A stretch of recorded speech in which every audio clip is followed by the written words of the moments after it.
Hey everybody, welcome back to Stop Complaining, Work Harder. I'm Carey Davis, 33 years in the government, recently retired, 25 which in management ranging from first line supervision all the way up to the C-suite in Washington, D.C.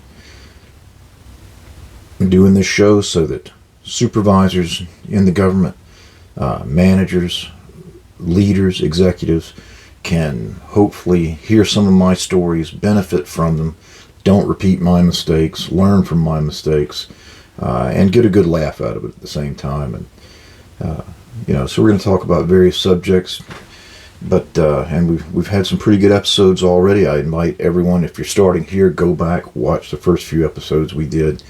Production values stink. It's me, a phone, and a microphone, and a 60-year-old camper doing this. But I want to be honest and raw, and frankly, this is stream of consciousness. I'm just talking, so if I get off topic or go off on a tangent, that's just how it is. I'm doing my best to tell you my stories and give you the benefit of my experience. So let's get to it. The topic for the day is how to talk to your staff, and when to talk to your staff, because it's important. And I don't mean I don't mean sitting by the water cooler and talking about last week's episode of whatever TV show or whatever the game was on. I'm talking about how to talk to them in various situations. So, let's say you've got an employee. In our last episode, we talked about employees who approach you when they're upset.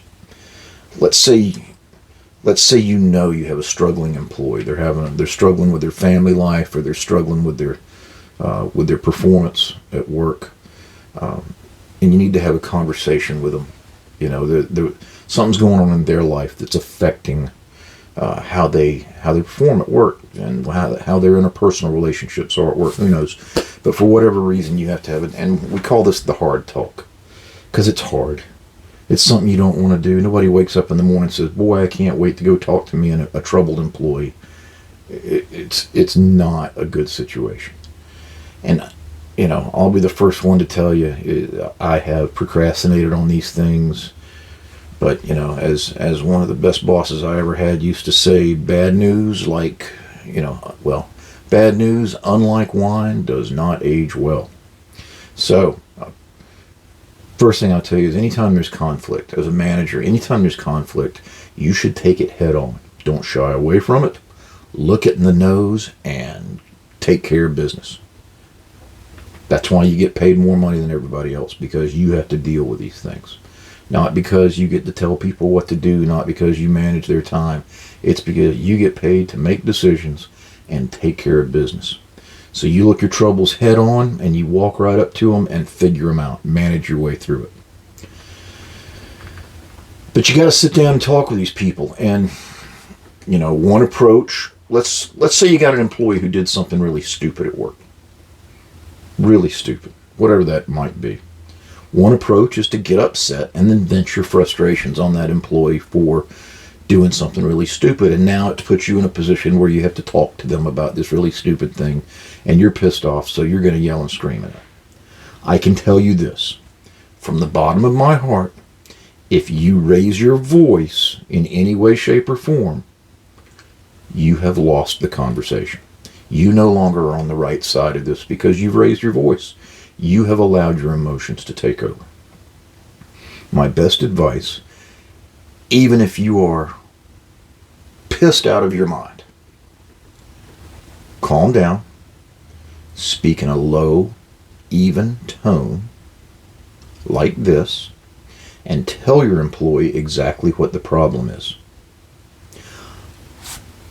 And a good bit of advice that I learned over the years, instead of stating something as an absolute concrete fact, you state it as, I have seen this.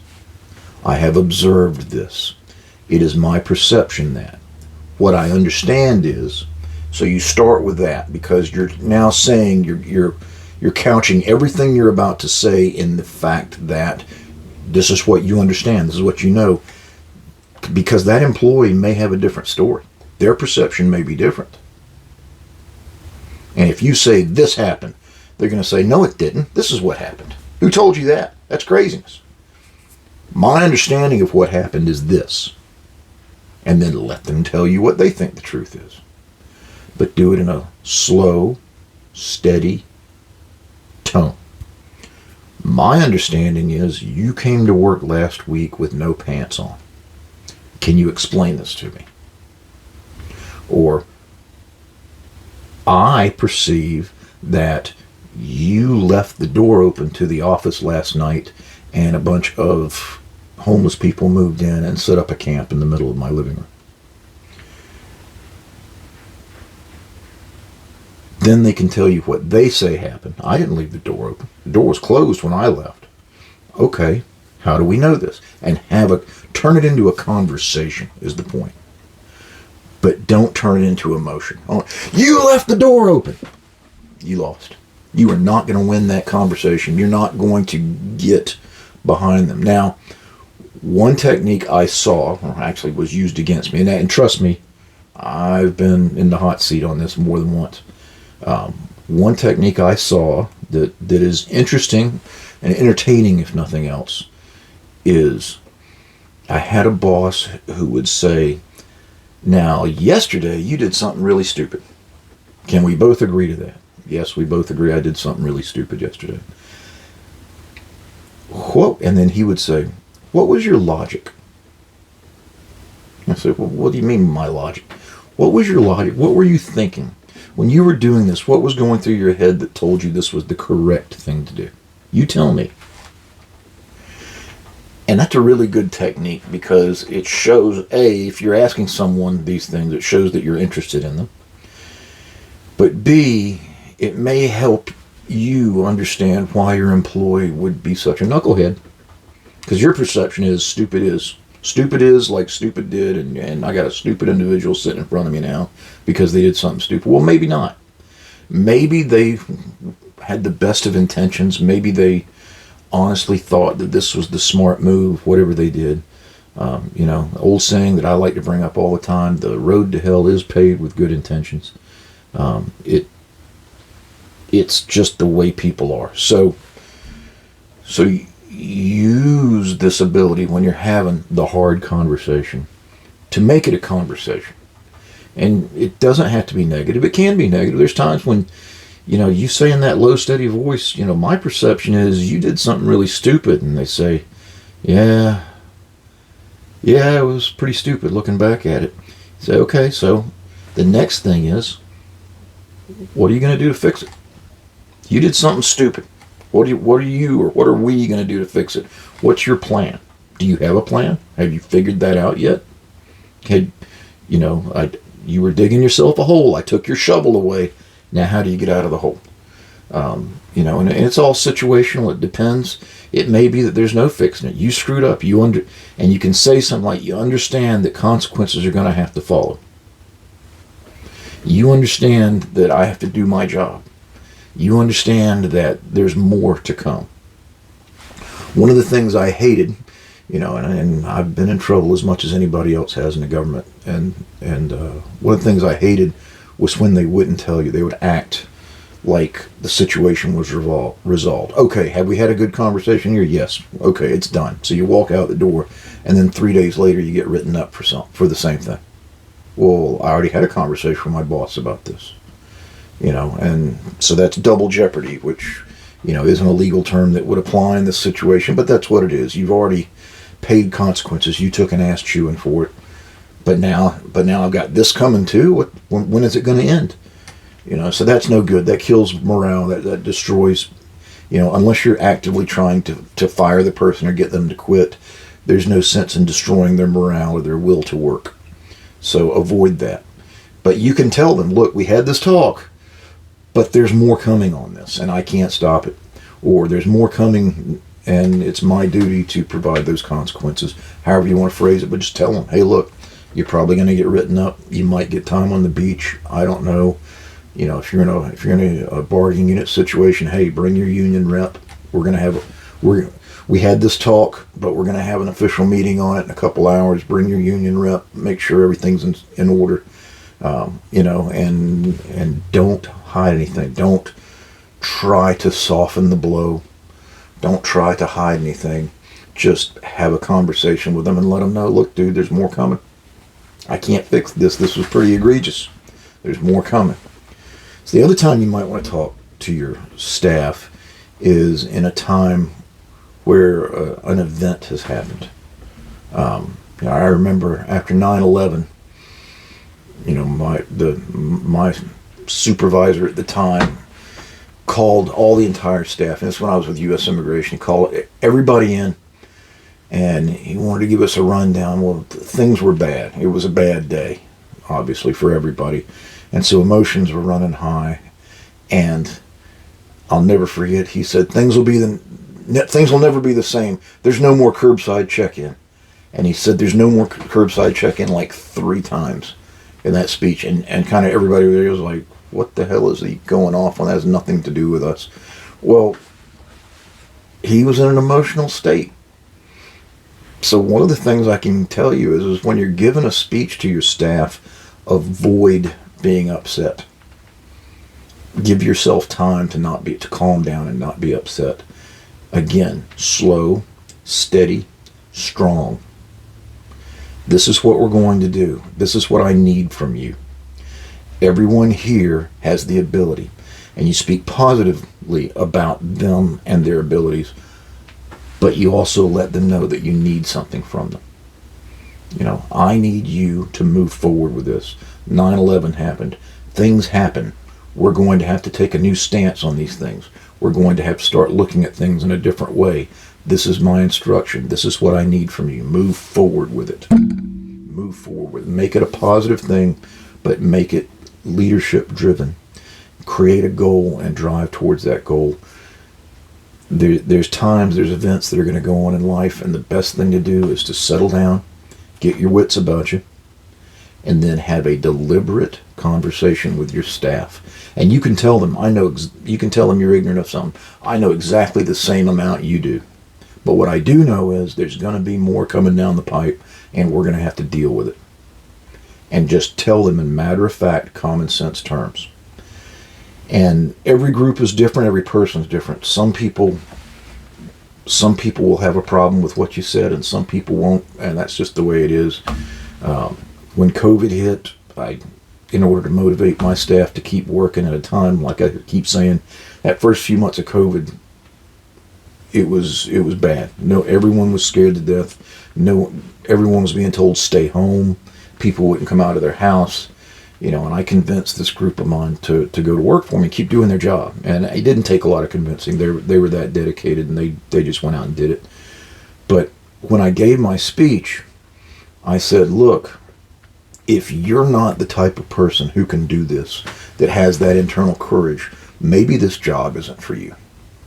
And that was just me being honest. Maybe this isn't your job. And I said, you come to me and you tell me this, I have no problem, and I will help you find a job that's more aligned with your values and personality, and I'll write you a letter of introduction that's guaranteed to get you anywhere. I'll make phone calls, whatever it'll take. Well, there was a great number of my staff that perceived that as me threatening to fire them if they didn't go out and work every day. And so it was a unionized group, but we had a sort of representative who called me up and he goes, man, they're all upset about this. And I told him, I said, go back and listen to every word I said. I said I would help them find their way. I was very specific in the way I spoke. And you should be too. You don't have to write it all down, but you should be very deliberate, non-threatening. If people perceive you're threatening them, that's one thing. But if you're actually threatening, you're losing. Don't do that. But you lay it on the table. This is the situation. This is where we're at. This is what we're going to do. And I have a plan. Or I need your help in formulating a plan. Or I need you guys to come up with a plan. And, make a plan, work the plan. Make the plan so there's flexible. So there's backup plans. 1, 2, 3, 4, maybe 5 backup plans. Have all these things in your pocket. But, in an event when you have to give that speech, on one of the speeches you don't want to have to give, but it's bound to happen. You're going to have an employee sadly pass away. Happens to almost everybody at some point, or a retired employee, a beloved colleague or a former supervisor. Someone passes away, and you've got to make the announcement or give the talk, and that's another time I'm telling you, the low, steady voice goes a long way. It's hard for some people to do, but you got to take a deep breath and then deliver your message, looking people straight in the eye, speaking slowly, and enunciating. And when you do that, it has this sort of calming effect on people, which is good. You want them to be calm even when you're saying something that they do not want to hear. So I'm sorry to say, our beloved colleague of the last 40 years passed away in his sleep last night. I know it's an awful event, and if anyone would like to talk about it, I'm in my office. Please come in and let's have a conversation. And then when that conversation does come, and someone will, shut up and listen. That's your job, is to listen. So, that's another type of talk you're going to have with your employees. And I was sent around, when I was with CBP particularly, I was sent around to lead, shall we say, broken shops. And I wound up doing this 5 or 6 times. And a lot of the times, the places I was asked to go lead had diverse locations.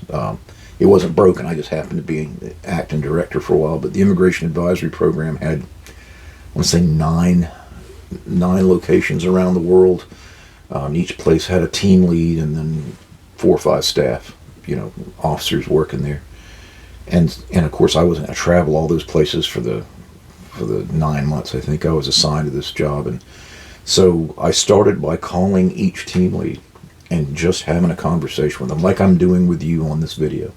I just had a conversation with them. Hey, how are you? Tell me about you. Tell me what's going on there. What are your issues? Or, do you get along with the host government? I can tell you, one of the interesting things I found is the agency and the State Department negotiate the agreement for, a program or an officer to be stationed, in a foreign location. And everything's great and everybody agrees, and then you get there and suddenly the foreign government or the airport authority or the company or whoever it is you're assigned to doesn't want you there. They've decided you're some kind of a threat to them or whatever, and they don't want you there. And now you have to negotiate this. And it's a great learning experience. I think everyone who has the opportunity should go work overseas, if only for a little while. You learn that people are exactly the same everywhere. They have the same problems, they have the same issues, but that some people you think are steadfast friends to you or the country or the agency are much more self-centered than you thought. So, that said, I took that opportunity to call them, and then when I finished speaking to them, because they only had 4 or 5 staff, I spoke to the staff individually. But if you had, let's say, you ran a region that had 25 ports in it, and now you got 25 places with staff ranging from 100 to 500 or more. You can't talk to everybody individually, but you can speak to all the managers. You can speak to the port directors individually, the managers as a group, and then the staff as a group in conference calls. And then you have an entire all-hands call, but you speak to all of them. You let them know you're not just a name on the page. And it's hard to explain the effect that has, but if you don't talk to your employees, they see you as not a person. You're a thing. You're the boss. That's a thing. That's not the person. You're not Carey the boss. You're not Carey Davis. You're just the boss, and you're a thing. So when I became port director, one of the things I did was something I saw my boss in the INS do years ago. Is every day I would come into the office at 9 o'clock, and then there would be 13, 14 people out stamping passports. And I would walk into every booth and say, how are you? Shake their hand and move down. And then I would go to the various other offices to the greatest extent I could. I'd take about an hour out every morning and shake their hand. I'll never forget, I was going through one day, and not long after I'd gotten there, and one of the officers said, well, the last guy that was here never did this. Well, the last guy that was there was the guy I learned it from, so I know he did it. But towards the end, I guess, his time had made it so he couldn't make that effort every day, but people noticed. And that's something I haven't talked about a lot. during this time, and it's something that every manager, whether you're a first line supervisor or commissioner, administrator, director, pick your title, high end title. People notice. Your employees notice everything you do. Some watch everything you do. Others just notice, but they notice. If every year at Thanksgiving you send out an email telling everyone you're thankful for them, a lot of people may think you're cheesy, but they notice that you sent it. It's a big deal to them. If you walk around the office and just say hello to everybody, they notice. They also notice if you're walking through the office with your head down in a book and don't see them as you walk by. They'll notice that, and they'll remember it. That son of a bitch didn't even pay attention to me when he walked by. I'm telling you, people notice. They notice if you speak to them. They notice how you speak to them. I remember once I heard a saying, people may not remember what you said, but they'll remember how you made them feel. And when you're the boss, everything you do makes people feel a certain way. Now, there's exceptions to every rule. There's guys that don't want to be seen or heard, and they're hiding in the back room, and they do not want anything to do with you. On the other hand, the vast majority of people may not want to curry your favor or be your buddy, but they want you to at least acknowledge their existence. So it's important. They notice the little things you do, and you lead in your everyday example. It's extremely important. I can't say this enough. So that said, it's very important that you talk to your people. It's very important. Talking always has a greater impact than emails. You can send the 3-page email of congratulations. You can even write a strongly worded letter. No one cares. If you talk to people, they remember that. It makes them feel important.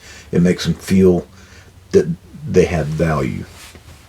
And this goes a long way. It's going to, for you, it puts you in a better position as their leader to lead them. But the reality is what you're doing is you're creating an environment where they're going to be more productive for you. Just that simple. They're going to want to work for you. Even the most recalcitrant employee, if they feel good about their relationship with you, even if their relationship with you is only saying hi when you go to get a soda at the machine, that increases their productivity. And therefore, it just creates a better environment for everybody. So let's finish up this episode with more bullshit bingo.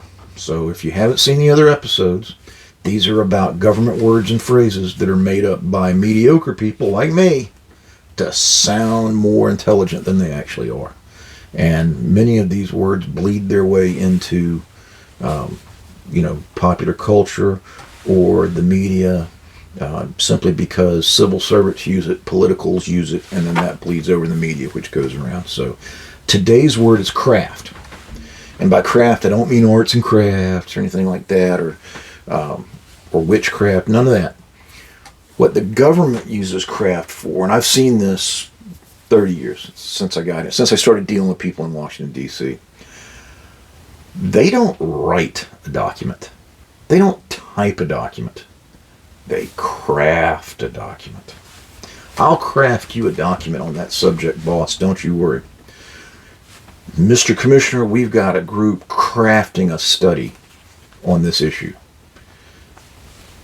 It's ridiculous. Okay. You don't write a memo, you craft a memo. No one says that.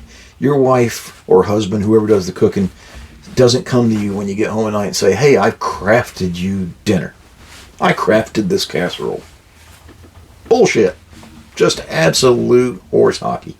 So, I don't know what else to say about this. It's just asinine. But this is an example of how people who are just kind of average, everyday people have over time made up these stupid words in order to make themselves feel smarter. And all it does is make them into clowns. So, with that, thank you so much for your attention. I can't wait to see you on the next episode. And this is Carey Davis for Stop Complaining, Work Harder in the Work Harder Studios here in the 1969 Airstream. Have a great day. Oh, and for all of you on social media or YouTube or whatever that you're watching this, whatever medium you get it, please hit the like, subscribe, smash, bell ring, whatever you kids are doing nowadays to let them know that you're watching this for me. It'll help a whole lot. I appreciate it, and have a great day.